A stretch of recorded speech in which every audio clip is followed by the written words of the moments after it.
Good morning. This is Don with Truth Be Told, and we have a couple more interesting news stories that have come out. As I don't know, most of my viewers have seen, there's a lot of stuff going on in the background. They're getting ready to move our money to QFS and the gold standard. This is all alleged information, and so that's why I haven't really reported on it. And once I can find some heavy documentation on that, I will bring it to you guys. But at any rate, before we move to the report, remember to go ahead and subscribe. We're down to 90% of the people that watch my videos are not subscribers. It's free, doesn't cost you a thing. You just click on that subscribe button and help my channel grow, and we can get this information out about how bad these politicians really are and what they're getting away with. Without ado, let's go ahead and go to the first one.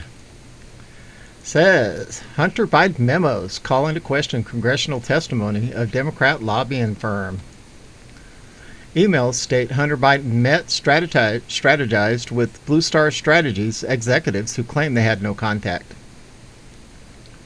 Hunter Biden memos on a laptop recovered by the FBI directly conflict with the congressional testimony of two key executives at a Democrat-connected firm who asserted they did not deal with the current president's son while working for a Ukrainian energy firm where the younger Biden served on the board.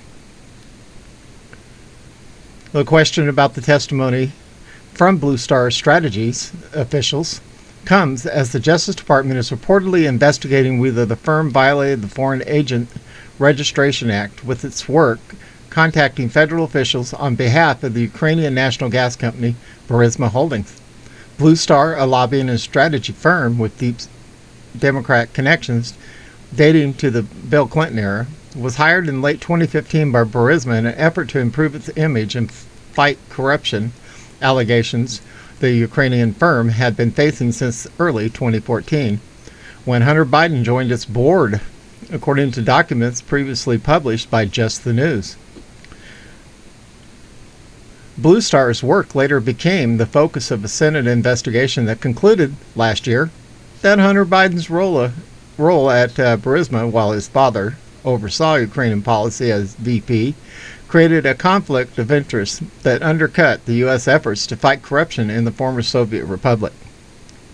Late last August, just over 2 months before the presidential election won by Joe Biden, the Senate Homeland Security and Governmental Affairs Committee summoned two representatives from Blue Star Strategies to testify on the firm's relationship with Burisma. Blue Star Karen's Tramontano and Sally Painter were asked about the firm's contacts with Hunter Biden while he served on the Burisma board. Tramontano testified that, "At no time did I or anyone else in the firm working on behalf of Burisma collaborate or coordinate the development or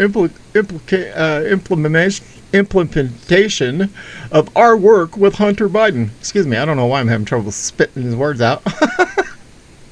Mr. Biden played no role in Blue Star Strategies' work on behalf of Burisma. Yeah, sure he didn't. You could read Tramontano's testimony here. Under questioning from the Democratic Counsel on the Senate committee, Painter gave similar testimony. Yeah. Did you ever consult with Hunter Biden about Blue Star Strategies and its representation of Burisma? Painter was asked. Never, she answered. Did Hunter Biden ever direct any of the Blue Star Strategies and its representation of Burisma? The questioner asked. No, Painter responded. You can read Painter's testimony here, and see that there's a PDF right here. But emails, calendar notations, and memos obtained by Just the News from Hunter Biden's laptop, now in possession of the FBI, state clearly that Hunter Biden had direct conversations with Blue Star team on several occasions, and it was beginning its work in November and December of 2015. These conversations included details about Burisma's Blue Star contract as well as specific strategies, such as countering the U.S. ambassador to Ukraine's claims of corruption.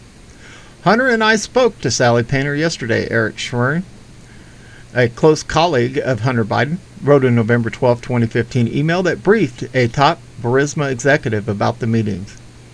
First, Hunter talked to Sally about the agreement and the desire on your part to evaluate success after 2 months and not feel locked in to the year-long contract if things weren't going well. Shawerna wrote, Sally understood and said that it wasn't a problem, so you should feel free to go ahead and execute the agreement as it is written and process the first invoice. Whew, listen to this. Second, Sally said she has already had a few meetings on Burisma's behalf and had some feedback she wanted to give to us offline. She felt she had some intelligence on why the ambassador made his comments. Hunter and I are going to sit down with her on Monday and find out more. Third, we discussed the potential trip to Kyiv in December. One alternative suggestion that Sally made was for Blue Star to go alone and do some high-level government meetings in Kyiv as the first step. Senator Ron Johnson, Republican of Wisconsin, who was chairman of the Senate Homeland Security and Governmental Affairs Committee last year when it was investigated Hunter Biden's business dealings and interviewed Blue Star executive, told Just the News on Monday he is troubled by the new revelations and the traditional news media failure to cover them.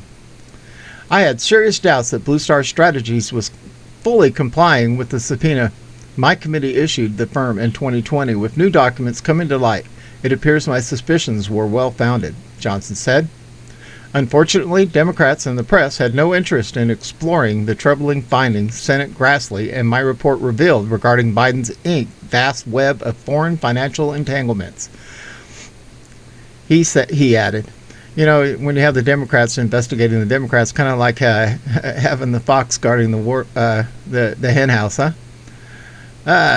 There have been multiple confirmations that, I'm not putting that word in front of his name, Biden lied when he had never spoke to Hunter about his overseas business activities. When will the press, Congress, and our justice system hold the Bidens accountable? The American people deserve the truth and equal application of justice. Right now, they're getting neither. If you want to read this whole report, it's all on Just the News. All right, moving on. Afghanistan soldiers flee to Tajikistan after Taliban clashes. More than 1,000 Afghan soldiers have fled to neighboring Tajikistan after clashing with Taliban militants, officials have said. The troops retreated over the border to save their own lives, according to a statement by Tajikistan's border guard. Violence has risen in Afghanistan, and the Taliban have been making significant gains, particularly in the north of the country in recent weeks. Kind of funny how the Taliban's coming back now that supposedly we have JB, huh? Violence has risen in Afghanistan, and the Taliban have been making significant gains, particularly in... Sorry, I just read that. The surge comes as the U.S., U.K., and allies withdraw after 20 years. The vast majority of remaining foreign forces in Afghanistan have left ahead of a September deadline. There are concerns the Afghan military, who were supposed to take over security in the country, will collapse.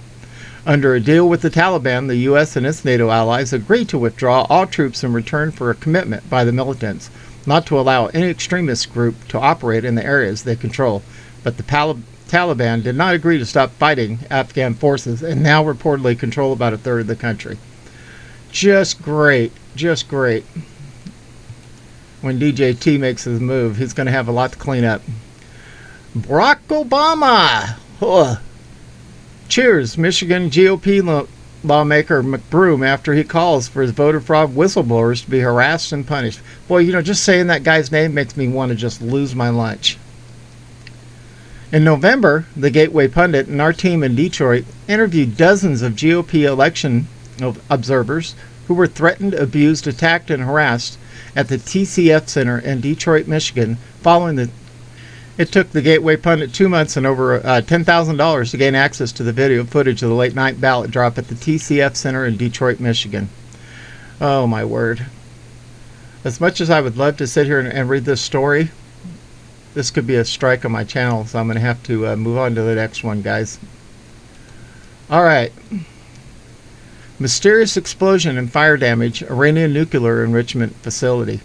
Iran released a photograph showing evidence of what appears to be a major explosion at the site. Early evidence suggests it was most likely an act of sabotage. Good. fire ripped through a building at Iran's main nuclear fuel production site early Thursday, causing extensive damage to what appears to be a factory where the country has boasted of producing a new generation of centrifuges. The U.S. has repeatedly warned that such machinery could speed Tehran's path to building nuclear weapons. Could you imagine Iran with nuclear weapons?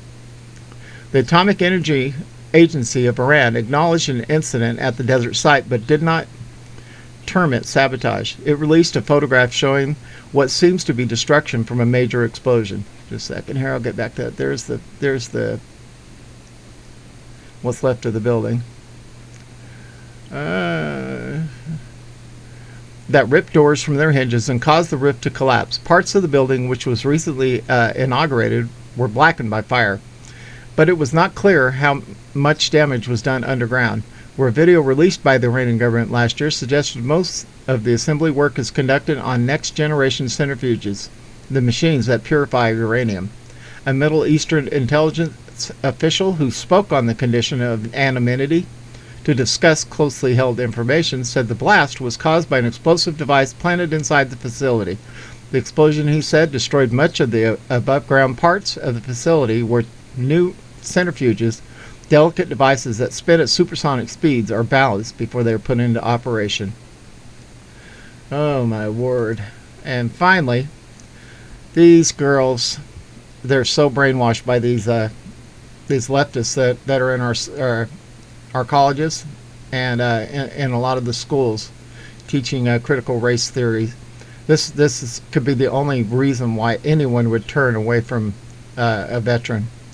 It says several women on the U.S. soccer team turn away from the U.S. flag as 98-year-old veteran plays national anthem on a harmonica. Those girls need to be kicked off the team. Several women on the U.S. soccer team on Monday turned away from the U.S. flag as a 98-year-old World War II veteran, Pete Dupay, played the national anthem on a harmonica. The U.S. women's soccer team is playing against Mexico in East Hartford, Connecticut, in a pre-Olympics send-off game before heading to Japan. These women should not be allowed to represent the U.S. at the Olympics. I agree. All right, let's go ahead and play this video here. Let's see how long it is. I don't know. We'll find out in a minute. 98-year-old World 2 War minutes. II veteran Pete Dupay.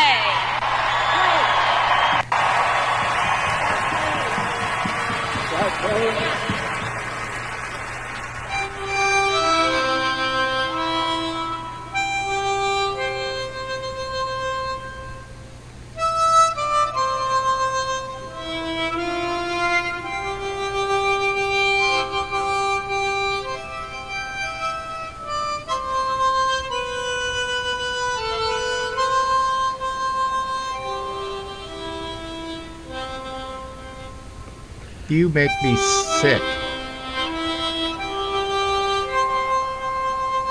The two women. Ugh.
Oh my gosh, guys.